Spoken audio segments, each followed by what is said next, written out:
ರಾಯಚೂರಿನಲ್ಲಿ ರಾತ್ರಿ ಸುರಿದ ಮಳೆಗೆ ಹಳ್ಳಗಳು ತುಂಬಿ ಹರಿದಿವೆ. ಲಿಂಗಸಗೂರು ತಾಲೂಕಿನ ಅನ್ವರಿ ಗ್ರಾಮದ ಹಳ್ಳದಲ್ಲಿ ಈ ಘಟನೆ ಕಂಡುಬಂತು. ಜೆಸಿಬಿ ಸಹಾಯದಿಂದ ಬಸ್ ಅನ್ನ ಹೊರತೆಗೆದಿದ್ದಾರೆ ಸಾರಿಗೆ ಇಲಾಖೆಯ ಸಿಬ್ಬಂದಿಗಳು. ಹಳ್ಳಕ್ಕೆ ಸೇತುವೆ ಇಲ್ಲದ ಕಾರಣ ಮಳೆ ಬಂದಾಗೆಲ್ಲ ಇದೇ ಪರಿಸ್ಥಿತಿ ಆಗ್ತಾ ಇದೆಯಂತೆ.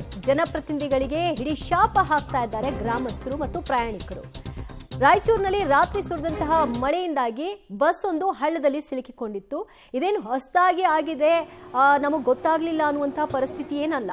ಸಾಮಾನ್ಯವಾಗಿ ಜೋರ್ ಮಳೆಯಾದಂತಹ ಸಂದರ್ಭದಲ್ಲಿ ಈ ರೀತಿ ಹಳ್ಳಕ್ಕೆ ಬಸ್ಗಳೋ ಮತ್ತೊಂದು ವೆಹಿಕಲ್ ಸಿಕ್ಕಾಕೊಳ್ಳೋದು, ಯಾರಿಗಾದ್ರೂ ತೊಂದರೆಗಳಾಗೋದು ಸರ್ವೇ ಸಾಮಾನ್ಯವಾಗ್ಬಿಟ್ಟಿದೆ. ಇದರ ಬಗ್ಗೆ ಜನಪ್ರತಿನಿಧಿಗಳ ಗಮನಕ್ಕೆ ತಂದರೂ ಕೂಡ ಯಾರು ಕೇರ್ ಮಾಡ್ತಾ ಇಲ್ಲ. ಯಾರಿಗೂ ನಮ್ಮ ಜೀವಗಳ ಬಗ್ಗೆ ಲೆಕ್ಕ ಇಲ್ಲ. ಆ ಕಾರಣಕ್ಕೆ ಏನು ಅನ್ನುವಂತಹ ನಿರ್ಲಕ್ಷ್ಯ ಅವರದಾಗಿದೆ ಅಂತ ಗ್ರಾಮಸ್ಥರು ಮತ್ತು ಪ್ರಯಾಣಿಕರು ಜನಪ್ರತಿನಿಧಿಗಳಿಗೆ ಹಿಡಿಶಾಪವನ್ನು ಹಾಕ್ತಾ ಇದ್ದಾರೆ. ಇದು ಪ್ರತಿ ಬಾರಿ ಆಗ್ತಾ ಇರುವಂತಹ ಸಮಸ್ಯೆ. ಈಗಲೂ ಕೂಡ ಬಸ್ ಒಂದು ಹಳ್ಳಕ್ಕೆ ಸಿಕ್ಕಾಕೊಳ್ತು. ಕೊನೆಗೆ ಆ ಬಸ್ಸನ್ನ ಮತ್ತೆ ಹಿಂದಕ್ಕೆ ಎಳೆದು ವಾಪಸ್ ಎಲ್ಲರನ್ನು ಕೂಡ ಸೇಫ್ ಮಾಡುವಂತಹ ಕೆಲಸವನ್ನ ಮಾಡಲಾಗಿದೆ. ಪುಣ್ಯಕ್ಕೆ ಯಾರಿಗೂ ಕೂಡ ಅನಾಹುತಗಳು ಸಂಭವಿಸಿಲ್ಲ.